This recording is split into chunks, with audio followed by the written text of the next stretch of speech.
Perkenalkan, nama saya Galan Cemersdotuna, dan pada video kali ini saya akan menjelaskan terkait materi AI. Dan pertama-tama, saya Galan Cemersdotuna dari kelas 5 TI 3 dengan NIM 2304074. Saya melakukan tugas untuk mata kuliah AI, kecerdasan buatan.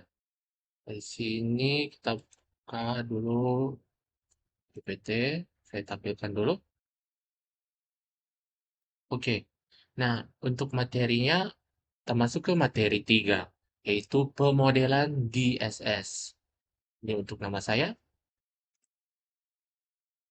Nah, pertama jenis-jenis model utama. Pertama, model statistik, analisis atau analisis regresi.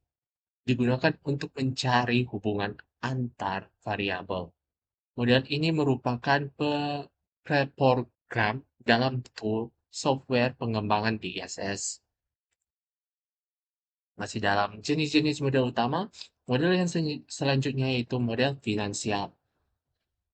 Nah, untuk pengembangan laporan pemasukan dan proyeksi data finansial model ini semi terstruktur dan ditulis dalam bahasa khusus DSS seperti IFPS. Selanjutnya, jenis-jenis selanjutnya, model optimasi. Dibuat menggunakan manajemen sains seperti pendekatan linear programming atau LP dan memerlukan antarmuka untuk berhubungan dengan software lain. Nah, langkah awal pemodelan. Sini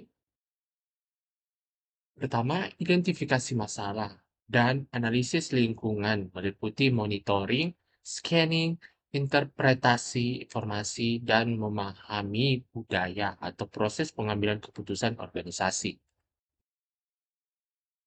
Nah, langkah awal pemodelan. Identifikasi variabel. Variabel keputusan, variabel hasil, variabel tak terkontrol, dan lain-lain. Masih dalam langkah awal. Selanjutnya, perkiraan atau forecasting. Ini adalah penting karena DSS umumnya didesain untuk menentukan apa yang terjadi di masa mendatang.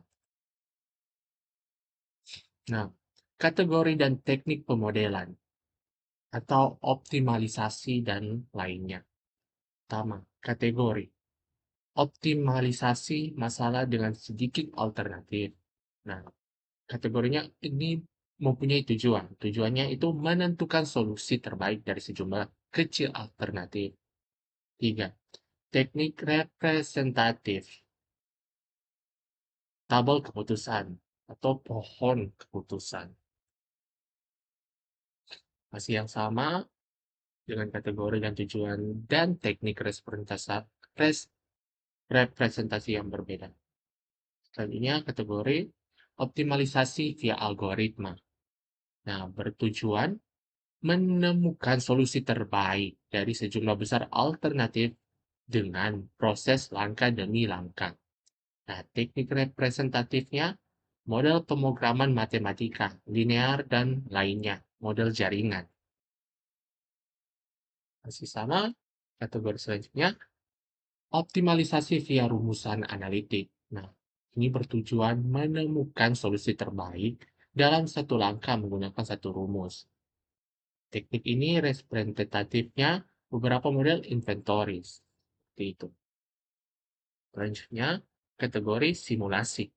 Bertujuan menemukan satu solusi yang cukup baik atau terbaik di antara berbagai alternatif menggunakan eksperimen. Nah, teknik representatifnya seperti beberapa tipe simulasi.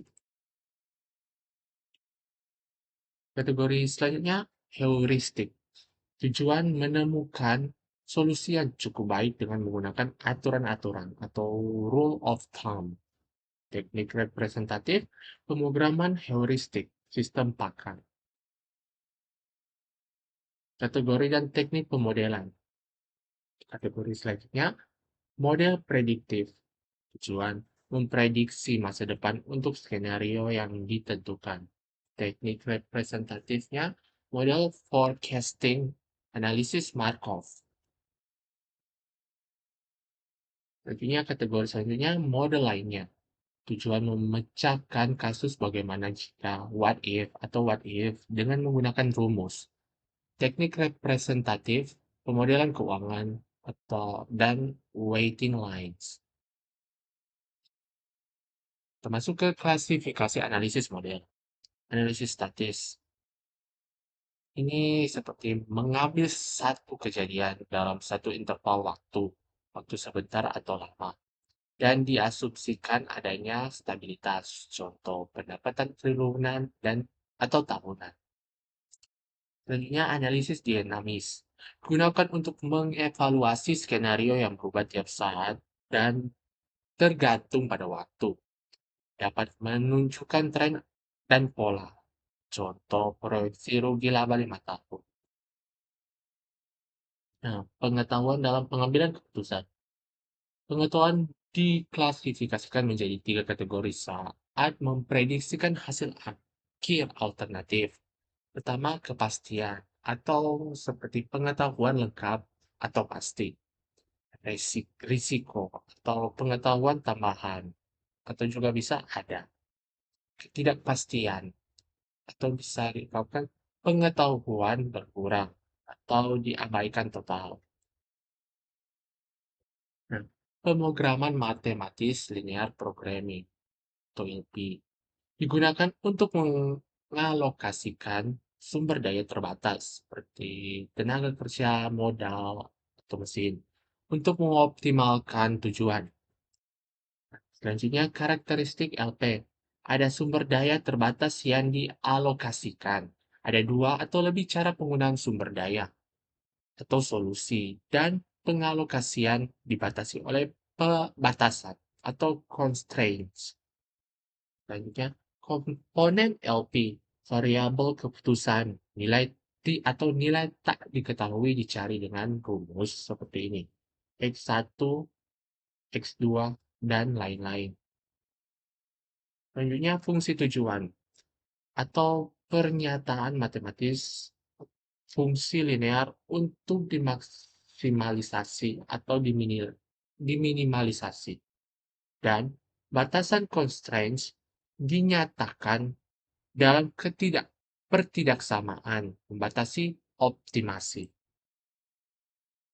Nah, kita masuk ke simulasi. Definisi untuk simulasi yaitu teknik untuk melakukan percobaan, seperti what if, pada model sistem manajemen menggunakan komputer digital. Nah, bersifat lebih deskriptif daripada normatif, atau tak ada pencarian otomatis solusi optimal. Digunakan saat masalah terlalu kompleks atau sulit diselesaikan dengan teknik optimasi numerik atau LP. Masih simulasi. Nah, kelebihan relatif mudah diterapkan. Model mudah menggabungkan berbagai hubungan, mengizinkan pertanyaan what if, dapat memasukkan kompleksitas kehidupan nyata, atau tidak perlu penyederhanaan. Nah, kekurangannya pasti ada kekurangan. Tidak menjamin solusi yang optimal. Model spesifik untuk satu masalah. Pembuatannya sering memakan waktu dan biaya. Nah, termasuk ke heuristik. Definisi dari heuristik yaitu pendekatan menggunakan cara heuristik atau rule of thumb yang dapat menghasilkan solusi yang layak dan cukup baik. Biasanya 90% itu dikurangi 99,99% dari optimal pada permasalahan kompleks. Strategi heuristik, kelebihan, mudah dimengerti dan diimplementasikan, menghemat waktu perumusan, pemrograman, dan pemrosesan komputer. Masih di heuristik digunakan ketika data input tidak pasti atau terbatas, kenyataan terlalu kompleks, metode pasti tidak tersedia, atau waktu komputasi optimasi terlalu lama. Nah, masuk ke kesimpulan. Model adalah peran sentral dalam Decision Support System atau DSS. Terdapat berbagai jenis model, mulai dari statistik, finansial, hingga optimasi. Analisis dapat bersifat statis atau cuplikan situasi atau dinamis yang berubah seiring waktu. Keputusan selalu melibatkan tingkat pengetahuan yaitu dalam kondisi kepastian, risiko, atau ketidakpastian. Untuk mencapai optimasi pemrograman matematis seperti LP adalah alat utama. Namun, untuk masalah yang terlalu kompleks, DSS beralih ke pendekatan simulasi, biasa melakukan eksperimen pada model deskriptif atau pemrograman heuristik, seperti menggunakan rule of thumb untuk solusi yang cukup baik.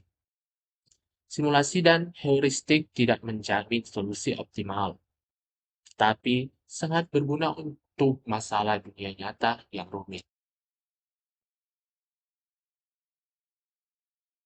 Demikian presentasi pembawaan materi saya untuk mata kuliah kecerdasan buatan. Sekali lagi, saya mengucapkan terima kasih telah menonton.